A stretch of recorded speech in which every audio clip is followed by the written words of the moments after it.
Hai teman-teman, nama saya Melvin, absen 7 dari kelas 103. Dan hari ini saya akan membacakan biografi Tuanku Imam Bonjol. Tuanku Imam Bonjol adalah pahlawan nasional Indonesia dari Sumatera Barat. Beliau terkenal sebagai pejuang yang mempertahankan tanah air dari penjajah Belanda dalam Perang Padri di tahun 1803 sampai 1838. Perjuangan Tuanku Imam Bonjol menjadi perjuangan yang dalam artinya bagi orang Minang dan Mandailing.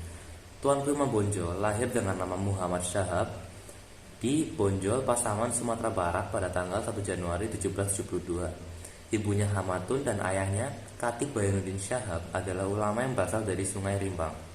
Muhammad Syahab kemudian memperoleh beberapa gelar seperti Petos Syarif, Malin Bahasa, dan Tuanku Imam. Kemudian Tuanku Nan Ranceh dari Kanang Agam, salah satu pemimpin dari Harimau Nan Salapan, menunjukkannya sebagai imam bagi kaum Patri di Bonjol.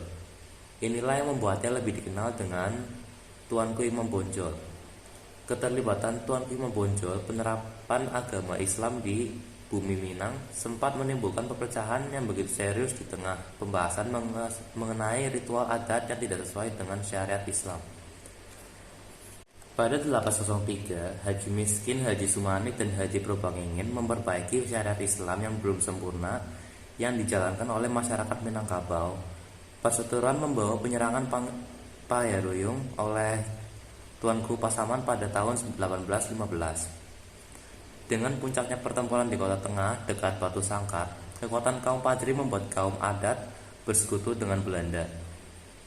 Sebagai imbalan, Belanda meminta beberapa daerah untuk diberikan sebagai daerah kekuasaan mereka. Gubernur Jenderal Johannes von den Bosch kemudian membuat taktik dengan mengadakan perjanjian masang pada tahun 1824 dengan Tuanku Imam Bonjol untuk berdamai.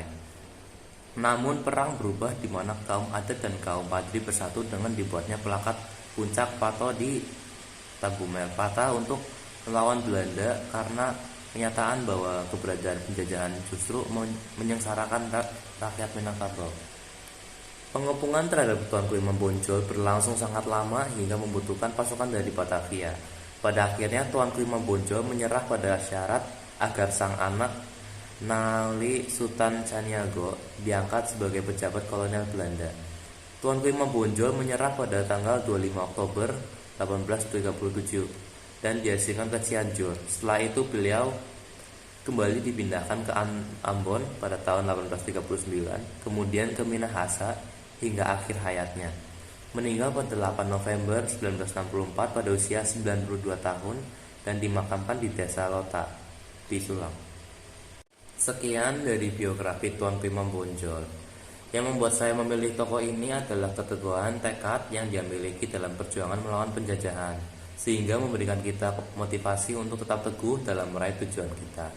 Sekian dan terima kasih.